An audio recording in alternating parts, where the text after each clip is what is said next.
So, as Man United fans, we have been spoiled. We've had two legendary Man United teams. Which one actually wins? In this video, I'm going to talk about the 99 treble winners and the 2008 double side. I'm going to put them head to head. Just to be clear, I'm not rating these players on their whole careers, and I'm not even rating them on their absolute peak. I'm judging them as they were in those teams in those seasons. The players picked are the players who had the most appearances that season. Each player gets a score out of 10. We're going to add up the whole team, and the team with the highest score wins. How fucking simple is that? So Peter Schmeichel, he was a foundation of that 99 side. He played 56 matches in all competitions. He captained United in the Champions League final. He kept 11 clean sheets in 34 Premier League games. More than the numbers, gave the team authority, a huge presence, huge personality, and that feeling in the biggest moments, 1v1, he was always going to be the one coming out on top. An absolute quality goalkeeper. It wasn't him at his peak. 99, he was past his best, but it was still absolutely phenomenal. 9 out of 10 for Schmeichel. And at left back, we have Dennis Irwin, and he was one of the most reliable players in the entire squad. He made 45 appearances. He scored 3 goals. He was named in the PFA Team of the Year. What made him so valuable was his extreme versatility. He could play left back, could play right back. He was amazing going forward, equally as good staying back. He was calm on the ball, positionally very smart, hard to get by, brilliant defensively, technically extremely clean. He didn't need to be flashy, but if he ever did want to be flashy, he would play an assist or just smash a ball in to the top corner from a free kick. He was a brilliant little player. 8.4 for Irwin.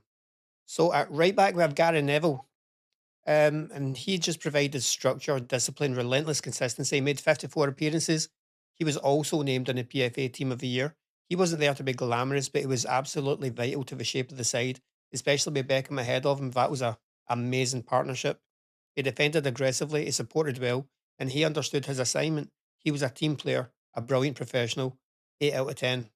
And there was centre back partner. We have Ronnie Johnson. He was understated and he was underrated. He was class in that defence. Made 30 appearances, scored a few goals in all competitions. Sam brought the headline physicality. Johnson brought the calmness, reading of the game, technical security. The kind of player who often gets overlooked, but it was extremely important.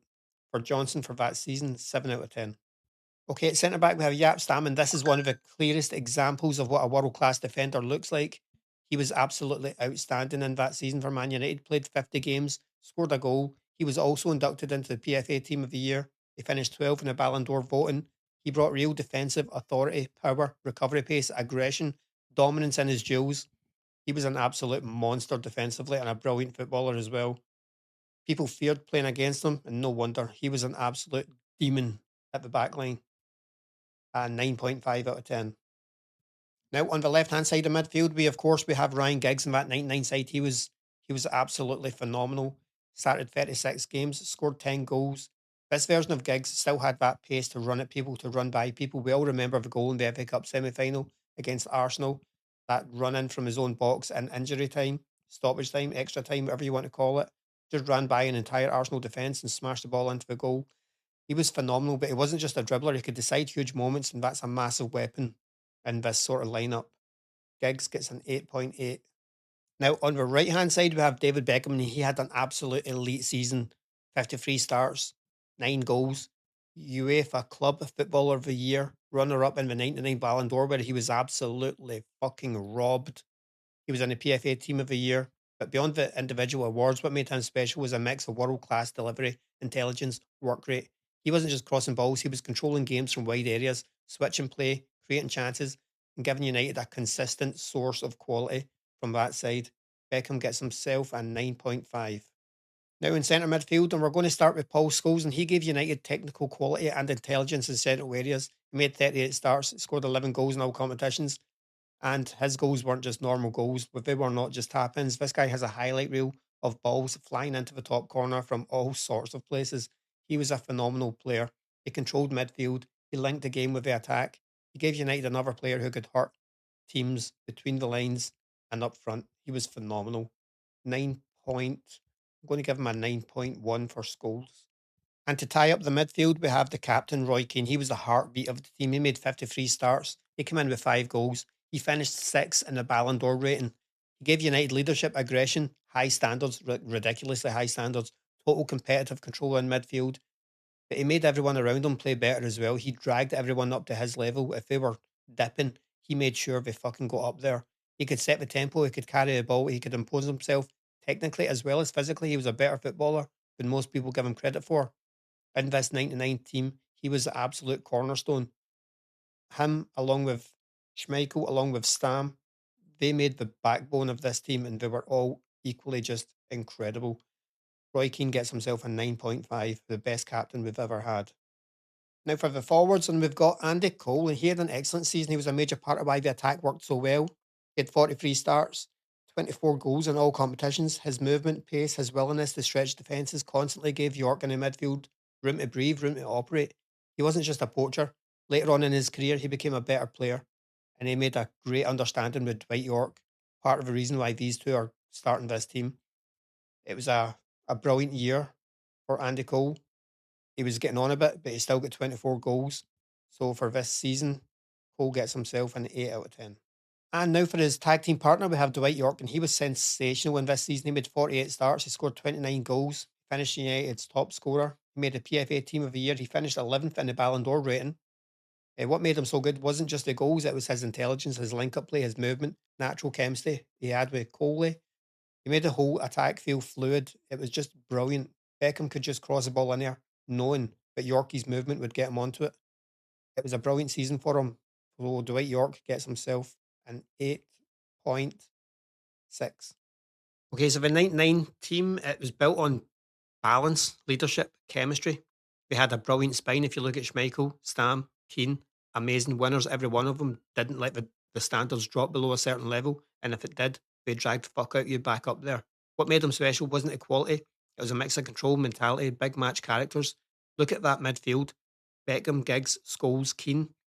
Is there a better midfield in world football history? I mean, people will probably say Xavi, Iniesta, Busquets. I don't know. I think this team throws them about like little rag dolls. But anyway, that's a discussion for another day. That's the 99 team, an absolute world class team. Okay, and then goal for this side, we have Van der Sar. He was phenomenal when he came to Man United from Fulham. And this season, he played 44 matches. They helped United win both the Premier League and the Champions League. A crucial penalty save from Nicholas Anelka in the Champions League final shootout. He wasn't as dramatic or as imposing as Michael, but he gave the team much needed composure, reliability, and big game assurance. For this season, 8.3. Now, Patrice Evra, he was a massive part of what made this team feel modern. He made 48 appearances in all competition. He gave United athleticism, recovery speed, relentless energy from left back. He could defend 1v1, he could cover ground quickly. He would still get forward to support the attack. He wasn't there for a huge number of goals, but he gave the team intensity, mobility down that left hand side. And he was an absolutely diamond in the rough. Brilliant little player. So for this squad, for this season, 8.7. Now at right back, we have Wes Brown. He was a little bit opposite to Evra on the other side. Evra was up and down, and he was working like a dog, and he was pretty quality on the other side. Brown was just here to make the numbers up at the back. He was solid in defence. He was actually a central defender playing at right back, and he was brilliant at it. He made 48 appearances in all competitions. He provided a cross for Ronaldo's goal in the Champions League final. He was valuable. He was a squad player. He would give United strength at the back. He was fast as fuck. He was brilliant in the air. Just amazing defender. He wasn't technically as polished as some modern fullbacks. Like I say, Everett on the other side was a modern fullback, and he looked every part of it. Brown was a centre back playing at right back, and he done a brilliant job this season, especially 8 out of 10 for Brown. Okay, now at centre back, and we have Rio Ferdinand. He was one of the best defenders in Europe at this time in his career. He made 51 appearances. He was named in the 2008 PFA Team of the Year. What made him special was his elegance. He could read danger early. He could recover quickly. He had pace to spare. He would step out into midfield. He would even get up and get the odd goal now and again. In this side, he was the organiser, the smoother half of the centre-back partnership. And yeah, he was phenomenal. And 9.2 for Ferdinand. Now for Ferdinand's partner, Nemanja Vidić, he brought aggression, dominance, real defensive authority. He made 45 appearances in all competitions. He was also named in the PFA Team of the Year. If Rio was the elegant one, Vidić was the enforcer. He was the gladiator, fearless in duels, brilliant in the air, completely committed. He gave the backline personality and edge. Together with Ferdinand, they formed the greatest centre-back partnership I think I've ever seen. He was phenomenal, and 9.4 for Vidic. Now into midfield, and Carrick, he was a controller. He made 39 appearances or 39 starts with 10 substitute appearances in all competitions. Scored a couple of goals, but he wasn't there to be the headline grabbing goal scorer. He was there for a few key reasons. He functioned so well. He was quality on the ball. We had two brilliant feet. His passing ability was unmatched, and he got around the pitch. He was a brilliant, brilliant signing, an amazing player. And then this season, we needed someone like that just to complement the older guys that were coming through. We had Scholes, aged. We had Giggs, who was aged. Then we had people that weren't quite cutting it, like Anderson. So having a player like this guy in there who could do the defensive work and the attacking work, it was good to see. He was calm on the ball, technically so bloody good with both feet. So anyway, for this season, Carrick gets an 8.4. Now, alongside Carrick, we have Owen Hargreaves. He gave the side athleticism, tactical discipline, and an amazing defensive work rate. He was a little pit bull in midfield. He was superb. He only made 23 starts, but he made this team because he was kind of sharing responsibility with Anderson, with Scholes, with Giggs. They would all kind of come in and do little bits. But this guy with his 23 starts, I believe, was above those ones. He was injury prone. That's why he only had 23 starts. But when he was fit, when he was playing, the guy was phenomenal. He could play it right back, play it right mid, play as a centre midfielder, play as a defensive midfielder. He was quality on the ball. Definitely, definitely underrated. But he wasn't there to dominate the spotlight. He was there just to give energy, just to give legs, to run around like a little pit bull. And that's exactly what he did. But when he was on the ball, he knew what to do with it. He was a brilliant passer. He could smash one into the corner from a set play. Just a good player who unfortunately was riddled with injuries. But for this season, he gets an 8.2. Okay, now the other midfielder is Ryan Giggs, and he's the only player that gets a slot in both teams. Now, he was old at this point. He wasn't the same Giggs that was running by players, leaving them for dead. This guy moved inside, and he was a bit of an attacking midfielder. If Owen Hargreaves and Michael Carrick were the defensive linchpins, this guy was a guy just linking play with the attack. He did not need to be running by people. He had his experience. He was still quality on the ball, and he had all that experience to fall back on. He had intelligence. He was cool. He was calm. The chaos and the speed had gone, but what remained was still a brilliant clinical footballer. So for this season, a very old Ryan Giggs gets himself an 8.1. Okay, now the forwards, and we're going to start with Wayne Rooney, and he was one of the engines of the side. He made 39 starts. He scored 18 goals. What made him so important wasn't just the numbers, it was the intensity, the movement, the selflessness. He could play wide, he could drop deep, he could press aggressively and still turn up with major goals, major assists.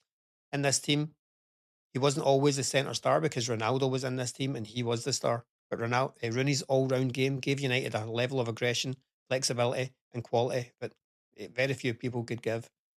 So for this season, Wayne Rooney, he gets himself a 9.2. Okay, and up there with Rooney, we have Carlos Tevez, and he brings intensity and edge to the front line.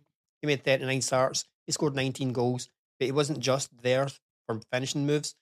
He pressed, he fought, he linked play, he made life miserable for defenders.